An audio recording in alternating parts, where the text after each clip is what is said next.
వారిజాక్షులందు వైవాహికములందు ప్రాణవిత్తమాన భంగమందు చకిత గోకులాగ్రజన్మ రక్షణమందు బొంకవచ్చు అఘము పొందడధిపా.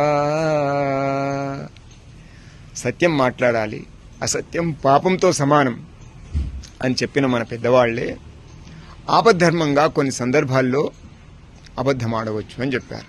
ఎప్పుడు?